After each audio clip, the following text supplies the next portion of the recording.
Welcome to Rizvi's e-learning channel.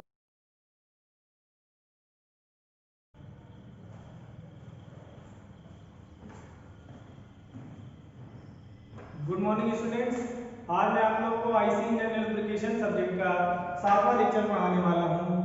7वां lecture में हम लोग देखेंगे valve timing diagram for 4 stroke petrol engine. इससे पहले के लेक्चर में हम लोगों ने valve timing diagram 2 stroke petrol engine के लिए देख लिया है, 2 स्ट्रोक डीजल इंजन के लिए देख लिया है। तो आज हम लोग valve timing diagram 4 stroke petrol engine के लिए देखेंगे। तो सबसे पहले हम 4 स्ट्रोक इंजन काम कैसे करता है वो जानते हैं, उसके बाद ही वॉल्व टाइमिंग डायग्राम के बारे में देखेंगे। तो सबसे पहले आइए हम देखते हैं 4 स्ट्रोक इंजन काम कैसे करता है। ये आपका 4 स्ट्रोक इंजन का आपका फिगर है। ये आपका इनलेट वाल्व है, ये एग्जॉस्ट वाल्व है, ये आपका पिस्टन है, कनेक्टिंग रॉड है, ये आपका क्रैंक शाफ्ट है, ठीक है। ये आपकी पूरी सिलेंडर बॉडी है, ठीक है। अब आप लोग देखेंगे कि 4 स्ट्रोक में क्या क्या होता है, ठीक है। तो सबसे पहले 4 स्ट्रोक इंजन को समझ लेते हैं। 4 स्ट्रोक इंजन इसको कहा क्यों जाता है। देखिए आपका 4 अलग अलग चरणों में जो बांटा गया, 4 अलग अलग प्रोसेस होते हैं जो सिलेंडर के पिस्टन के अंदर जो है वो कौन कौन से होते हैं। Suction, compression, combustion, exhaust. किसी किसी क्या होता है, किसी किसी इंजन में आपका जैसे 2 स्ट्रोक इंजन होता है, तो 2 स्ट्रोक इंजन में क्या होता है, एक सिंगल स्ट्रोक में हमारा सक्शन और कंबस्शन एक साथ हो जाता है, कंबस्शन एग्जॉस्ट एक साथ हो जाता है। यानी कि एक सिंगल स्ट्रोक में दो प्रोसेस कंप्लीट होते हैं। एक सिंगल स्ट्रोक में दो प्रोसेस कंप्लीट होते हैं। जैसे पहले स्ट्रोक में हमारा सक्शन कंप्रेशन हो गया, दूसरे स्ट्रोक में हमारा कंबस्शन एग्जॉस्ट हो गया। तो दो अलग अलग स्ट्रोक्स में हमारा चारों प्रोसेस कंप्लीट हो जाते हैं। लेकिन 4 स्ट्रोक इंजन में अंतर क्या है। 4 स्ट्रोक इंजन में अंतर है कि हर स्ट्रोक में एक अलग अलग सिंगल प्रोसेस होगा। जैसे एक स्ट्रोक को पूरा करने के लिए हमारा एक प्रोसेस लगेगा, हर एक प्रोसेस को कंप्लीट करने की अलग अलग स्ट्रोक लगेंगे, ठीक है। तो 4 स्ट्रोक को कंप्लीट करने के लिए हमारा क्रैंकशाफ्ट दो रोटेशन यानी दो बार 360 डिग्री घूम जाएगा, ठीक है। आइए समझते हैं सक्शन स्ट्रोक क्या होता है। सक्शन स्ट्रोक जैसा कि अगर इसमें सक्शन होगा तो ये पिस्टन सक्शन के टाइम नीचे की ओर मूव करेगा। इनलेट वाल्व हमारा मान लीजिए ये यहाँ ओपन हो जाएगा। इनलेट वाल्व जैसे ही ओपन होगा हमारा एयर फ्यूल मिक्सचर जो होता है, फ्रेश फ्यूल जो हमारा इनलेट वाल्व के थ्रू सिलेंडर के अंदर आ जाएगा, ठीक है। अब सिलेंडर के अंदर आ चुका है। सिलेंडर के अंदर जैसे ही आएगा नीचे वैक्यूम क्रिएट होगा, पिस्टन नीचे की ओर खिसकेगा तो इसके अंदर वैक्यूम क्रिएट होगा। वैक्यूम क्या होता है, हवा को खींचता है। अब ये इनलेट वाल्व उसी समय ओपन होगा तो ये फ्रेश चार्ज को अंदर खींचेगा। अंदर कब खींचेगा, इनलेट वाल्व ओपन है, इनलेट वाल्व की सहायता से फ्रेश चार्ज हमारा सिलेंडर के अंदर आ जाएगा। अगला हमारा होता है कंप्रेशन। तो ये पूरा नीचे ये इसको जैसे ही आएगा पूरा पिस्टन आपका जो है यहाँ नीचे तक मूव करेगा, ठीक। ये अलग ये एक स्ट्रोक कंप्लीट हो गया। सक्शन का स्ट्रोक यहाँ से यहाँ तक कंप्लीट होगा सक्शन। उसके बाद जब ये हमारा पिस्टन नीचे से यानी कि बीडीसी से टीडीसी की ओर मूव करेगा तब हमारा कंप्रेशन शुरू होगा। कंप्रेशन में क्या होगा, एयर फ्यूल मिक्सचर जिस समय सिलेंडर के अंदर आ चुका है, अब कंप्रेशन के टाइम क्या होगा, हमारा इनलेट वाल्व और आउटलेट वाल्व दोनों पूरी तरह बंद होंगे। अब दोनों बंद होंगे, अभी पिस्टन के ऊपर की ओर धीरे धीरे जाएगा तो क्या होगा, अंदर हवा का दबाव बढ़ेगा, प्रेशर इंक्रीज होगा, टेंपरेचर इंक्रीज होगा।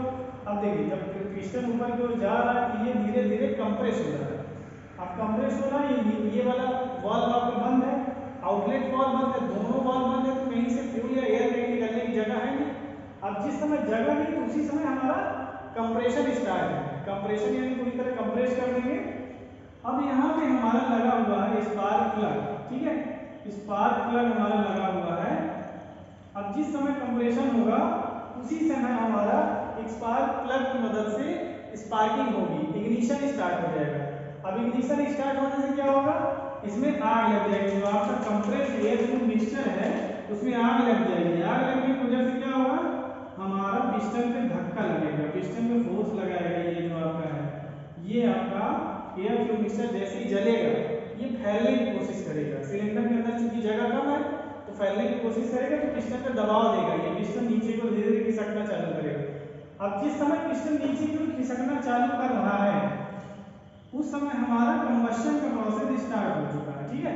अब हमारा तीसरा चरण स्टार्ट हो गया है। तीसरे चरण को, तीसरे प्रोसेस को हम लोग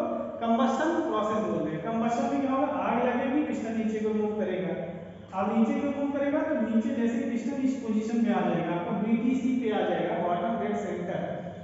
बॉटम डेड सेंटर पे जैसे पिस्टन आ जाएगा, आने तक हमारा कंबशन का प्रोसेस होगा। उसमें क्या होता है, आग लगने के बाद पिस्टन को धक्का दिया जाता है।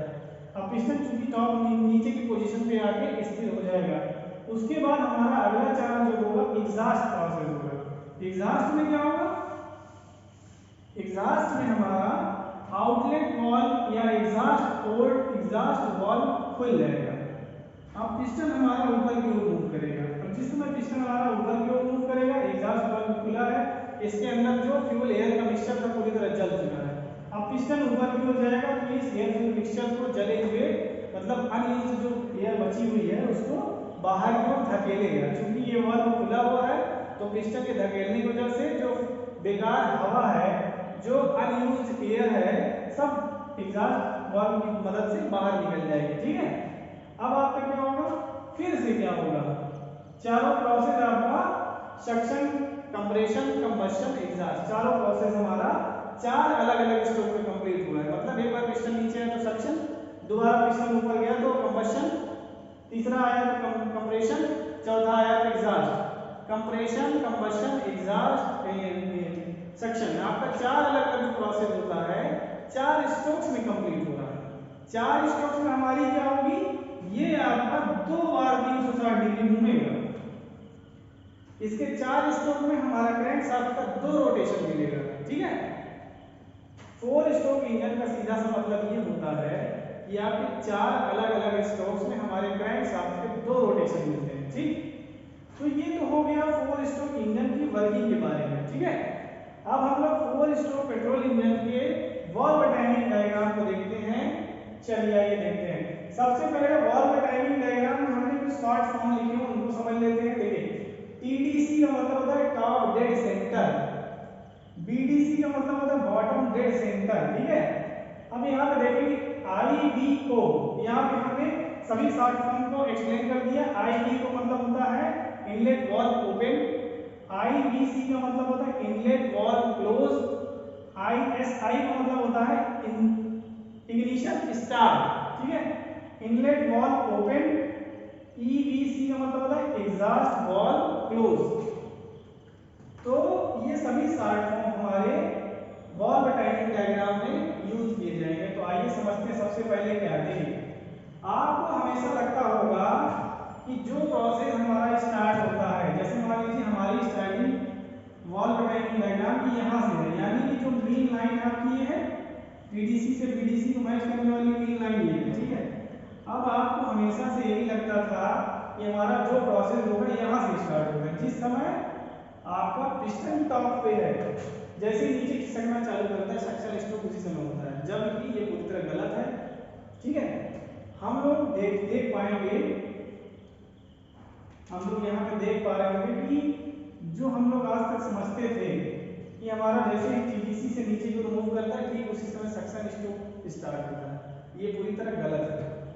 सक्शन स्ट्रोक हमारा क्या होता है, टॉप मोस्ट पोजीशन पे जिस समय पिस्टन होता है उससे ठीक 15 डिग्री पहले क्रैंक शाफ्ट जब होता है, जैसे मान लीजिए आपका क्रैंक शाफ्ट यहाँ है, उस समय नहीं हमारा स्टार्ट होगा सक्शन।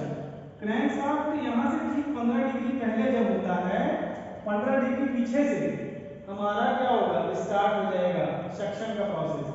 हमारा 15 डिग्री पहले पे क्या होगा, आई बी को जहाँ पे लिखा होगा इसका मतलब होता है inlet valve open. Crank shaft के ठीक बीडीसी से पीडीसी से 15 डिग्री पहले हमारा इनलेट वाल्व ओपन हो जाएगा। ठीक है, इनलेट वाल्व ओपन होते ही हमारा पिस्टन नीचे की ओर खिसकना चालू कर देगा। ठीक है, अब नीचे की ओर खिसक रहा है हमारा, यहाँ से देखिए सक्शन प्रोसेस स्टार्ट हो चुका है। ठीक है, सक्शन प्रोसेस चल रहा है कि चल ही रहा है। देखो हमेशा से ये लगता है कि टीडीसी से बीडीसी एक स्ट्रोक होता है, यहाँ से प्रोसेस स्टार्ट होगा और यहाँ से खत्म होगा, जबकि हम लोग यहाँ पे देख पा रहे हैं कि 15 डिग्री पहले से ही स्टार्ट हो चुका है सक्शन का प्रोसेस और खत्म भी बीडीसी के पॉइंट में नहीं हुआ, बीडीसी से 30 डिग्री यानी 30 डिग्री आगे खत्म हो रहा है। तो आज से ये भ्रांति अपने आप को दूर कर लीजिए कि हमारा पीडीसी पे ही नहीं हमारा सक्शन स्ट्रोक स्टार्ट होता है। पिस्टन एकदम टॉप मोस्ट पोजीशन पे है, खिसकना जैसे नीचे चालू कर देता है उसी समय हमारा इनलेट वाल्व ओपन नहीं होता है। हमारे जब पिस्टन ऊपर की ओर जा रहा होता है पिछले स्ट्रोक में, उसी समय हमारा इनलेट वाल्व ओपन हो जाता है। हमारा 15 डिग्री पहले से सक्शन स्ट्रोक स्टार्ट होके बीडीसी पॉइंट से 30 डिग्री बाद तक हमारा चलता है। टीडीसी के 30 डिग्री बाद तक यानी 30 डिग्री बाद के बाद हमारा इनलेट वाल्व हमारा क्लोज हो जाता है। ठीक है, अब हमारा एक प्रोसेस कंप्लीट हो गया, सक्शन हुआ। ठीक है, सक्शन होने के बाद हमारा फ्रेश एयर चार्ज जो होता है मिक्सचर होता है सिलेंडर के अंदर आ चुका है। अब यहाँ पे हमारा एक साइकिल कंप्लीट हुआ, जबकि हमें हमेशा ये लगता है कि यहाँ से यहाँ तक एक स्ट्रोक हुआ। ठीक है, 180 डिग्री हमारे घूमते एक स्ट्रोक हो जाता है, जबकि यहाँ पे 180 नहीं है, 180 से ज्यादा 15 डिग्री इधर है, 30 डिग्री इधर है, यानी कि हो गया 180 प्लस 45 डिग्री और, यानी सक्शन स्ट्रोक में इतना लगता है, 180 डिग्री नहीं होता सक्शन। ठीक है, अब 180 डिग्री ये जो है 30 डिग्री के बाद हम आगे बढ़ेंगे सक्शन के बाद। अब अगला प्रोसेस होगा हमारा कंप्रेशन का प्रोसेस। कंप्रेशन क्या होता है, जैसे ही हमारा इनलेट वाल्व हमारा क्लोज हो गया, अगली बार के रोटेशन में हमारा कंप्रेशन स्टार्ट होता है। ठीक है, कंप्रेशन हमारा स्टार्ट होता है।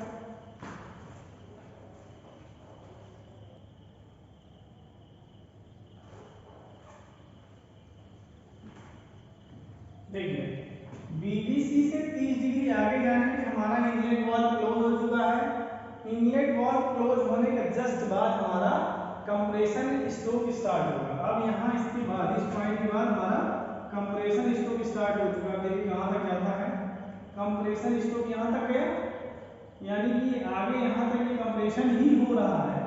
लेकिन क्या होता है, बीडीसी पे जाने के ठीक 35 डिग्री पहले, बीडीसी से ठीक 35 डिग्री पहले, यानी कि हमारा पिस्टन पूरी तरह ऊपर जा भी नहीं पाता है और हमारा इग्निशन स्टार्ट हो जाता है। ठीक है, अब उसी समय यहाँ पे आईएस लिखा है, आईएस का मतलब होता है इग्निशन स्टार्ट। ठीक है, हमारा टीडीसी से 35 डिग्री पहले ही हमारा इग्निशन स्टार्ट हो जाता है। इस पर स्पार्क प्लग के माध्यम से हमारी सिलेंडर के अंदर आग लगा दी जाती है और फिर से क्या होता है, आग लगते ही हमारा पिस्टन फिर से नीचे की ओर धक्का देकर नीचे की ओर मूव करना स्टार्ट हो जाता है। ठीक, अब इसके बाद से हमारा जो प्रोसेस होता है वो हमारा हो जाता है कंबशन का प्रोसेस। ठीक है, जैसे स्पार्किंग हुई, स्पार्किंग के जस्ट बाद हमारा कंबशन का प्रोसेस स्टार्ट होगा। मतलब जैसे ही धक्का नीचे लगता है, नीचे धक्का लगा रहा है, पिस्टन धीरे धीरे नीचे आ रहा है, उस समय सिलेंडर के अंदर कंबशन का प्रोसेस हो रहा है, आग लग रही है। यानी कि टीडीसी से ठीक 35 डिग्री पहले से आग लगना स्टार्ट हुआ है।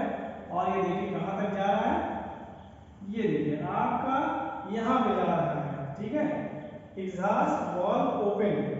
अब आपका कंबशन चालू है, कंबशन टीडीसी पे आने से अभी पहले ही है, अभी कंबशन का प्रोसेस यानी एक स्ट्रोक पूरा हुआ नहीं है। ठीक है, अभी हमारा पिस्टन नीचे पूरी तरह आया भी नहीं, धक्का दे ही रहे, आग लगी है, आग लगी है, उसी दरमियान पिस्टन के नीचे आने से पहले ही हमारा एग्जॉस्ट वाल्व ओपन हो गया। ठीक, पिस्टन हमारा नीचे पहुंचा भी नहीं है, हमारा एग्जॉस्ट वाल्व ओपन हो गया। नीचे पहुंचा ही नहीं है, इसका क्या मतलब है, नीचे पहुंचने से मतलब ये है बीडीसी पे जाना, पिस्टन हमारा बीडीसी पे गया भी नहीं है और 50 डिग्री पहले हमारा एग्जॉस्ट वाल्व ओपन हो गया। अब एग्जॉस्ट वाल्व ओपन होते ही क्या हो जाएगा, पिस्टन नीचे जाएगा, उसके जस्ट बाद हमारा एग्जॉस्ट वाला प्रोसेस स्टार्ट हो जाएगा। अब जली हुई चुकी जो भी गैसें हैं वो एग्जॉस्ट बोर्ड के माध्यम से यहाँ से ही बाहर निकालना चालू होगी, यहाँ से नहीं, यहाँ से। अब यहाँ से लेकर के पूरा एग्जॉस्ट वाल्व आपका चल ही रहा है। ठीक है, अब देखिए, अब आपको क्या लगता है कि आपका पिस्टन जैसे ही टॉप पे पहुंचा, टॉप पे पहुंचने के बाद भी हमारा एग्जॉस्ट बोर्ड अभी बंद नहीं हुआ है, पिस्टन हमारा टॉप पे चला गया। ठीक है, उसके बाद फिर थोड़ा सा नीचे है, जब थोड़ा सा नीचे आएगा तो आपका जो क्रैंक शाफ्ट है 20 डिग्री थोड़ा सा फिर से उधर के रोटेट करेगा। ठीक है, ये सेंटर से आपको 20 डिग्री थोड़ा सा इधर के रोटेट करेगा, थोड़ा सा नीचे आएगा, उस समय आपका एग्जॉस्ट वाल्व पूरी तरह बंद है, यानी कि पिस्टन टॉप पर पहुंच गया है, पूरी तरह हवा निकल गई है, लेकिन उसके बावजूद अभी आपका एग्जॉस्ट वाल्व बंद नहीं हुआ है। पिस्टन टॉप पे पहुंचने के बाद अगला जो प्रोसेस होता है इधर की ओर, उसमें जब 20 डिग्री क्रैंक ऐसा थोड़ा सा और रोटेट कर जाता है, तब हमारा एग्जॉस्ट वाल्व बंद होता है, यानी कि तब तक हमारी खराब गैसें बाहर निकलती रहती है। तो वाल्व टाइमिंग डायग्राम जो 4 स्ट्रोक पेट्रोल इंजन के लिए हुआ था, तो उसमें सबसे पहले हमने वर्किंग के बारे में देखा, ठीक है, कौन कौन से प्रोसेस होते हैं किसी भी इंजन में वो हमने देखा, शॉर्ट फॉर्म क्या क्या है वो हमने देखा जो हम लोग वाल्व टाइमिंग डायग्राम में इस्तेमाल करने वाले हैं। अब हमने उसके बाद जो है वाल्व टाइमिंग डायग्राम को देखा। तो वाल्व टाइमिंग डायग्राम देखने के बाद हमको ये पता चल रहा है, जो अभी तक हमारे मन में देखो जो चीजें होती हैं कि पिस्टन सबसे टॉप पे गया, एक प्रोसेस कंप्लीट हो गया, नीचे आ गया, एक प्रोसेस कंप्लीट हो गया, जबकि यहाँ जब हम लोग थ्योरेटिकल उसका अध्ययन करते हैं, थ्योरेटिकल नॉलेज लेते हैं, तो यहाँ पे हम लोग उसको गलत पाते हैं। यहाँ पे वो कुछ और रहा है, दिखता कुछ और है, वो कुछ और रहा है, ठीक है। यहाँ पे जो चीजें टॉप से शुरू होनी चाहिए, टीडीसी से सक्शन शुरू होता है, लेकिन यहाँ टीडीसी से पहले ही सक्शन स्टार्ट हो रहा है, अब बीडीसी के बाद तक जा रहा है सक्शन का प्रोसेस। आप लोग देख पा रहे हैं 15 डिग्री पहले स्टार्ट हुआ, 30 डिग्री बाद तक जा रहा है। अब उसी तरह सबसे लास्ट में एग्जॉस्ट का प्रोसेस जो है, एग्जॉस्ट वाला एग्जॉस्ट का प्रोसेस क्या है कि बीडीसी से पहले ही हमारा एग्जॉस्ट पोर्ट ओपन हो चुका है, टीडीसी में जाने के बाद तक ओपन होनी चाहिए। तो ये हमारा वाल्व टाइमिंग डायग्राम हमने पूरी तरह एक्सप्लेन कर दिया है, जो कि ये था।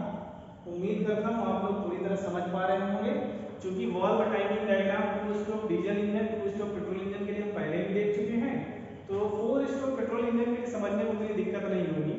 प्रोसेस जो सिलेंडर के अंदर हो रहा है लगभग सभी इंजन में सेम होता है, बस आपको ध्यान ये रखना है कि 2 स्ट्रोक इंजन में क्या होता है, 2 रोटेशन यानी कि 2 स्ट्रोक में ही हमारे सारे प्रोसेस कंप्लीट हो जाते हैं। 4 स्ट्रोक इंजन में क्या होता है, हमारे 4 स्ट्रोक में 4 प्रोसेस कंप्लीट होते हैं। 2 स्ट्रोक इंजन में क्या होता है, 2 ही स्ट्रोक में आपको 2 ही स्ट्रोक मिलेगा, लेकिन उसमें आपको 4 प्रोसेस कंप्लीट करना है, जबकि 4 स्ट्रोक में हर स्ट्रोक का प्रोसेस अलग अलग प्रोसेस होता है, हर स्ट्रोक के लिए अलग अलग प्रोसेस होता है। अच्छा, रोटेशन में क्या फर्क है, उसमें 2 स्ट्रोक में 1 रोटेशन होगा, इसमें 4 स्ट्रोक में 2 नहीं, 2 स्ट्रोक वाले में क्या होता है, 2 स्ट्रोक में 1 रोटेशन होता है, 4 स्ट्रोक वाले में 4 स्ट्रोक लगाने पे 2 रोटेशन कंप्लीट हो जाता है। 4 स्ट्रोक इंजन में ये पूरे साइकिल कंप्लीट करने में हमारा क्रैंकशाफ्ट 2 बार रोटेट करता है। 2 स्ट्रोक इंजन में क्या होता है, हमारा पूरा प्रोसेस कंप्लीट करने में ये एक ही बार रोटेट करता है, बस फर्क इतना ही है। उम्मीद करता हूँ वाल्व टाइमिंग डायग्राम आपको अच्छे से समझ में आ गया होगा। अब अगले लेक्चर में हम लोग 8वां लेक्चर के अंतर्गत देखेंगे valve timing diagram for 4 stroke diesel engine. आज जो था ये पेट्रोल इंजन था, इसमें स्पार्किंग हुई थी। कल जो अगले लेक्चर में हम लोग पढ़ेंगे वो डीजल इंजन के लिए पढ़ेंगे, उसमें स्पार्किंग नहीं होगी, उसमें यहाँ पे ट्रांसफर पोर्ट लगा के फ्यूल को नीचे से पिस्टन के ऊपर की ओर ट्रांसफर करके बताया जाएगा, तो वो हम लोग अगले लेक्चर में देखेंगे, ठीक है। तब तक के लिए धन्यवाद, देखते रहिए।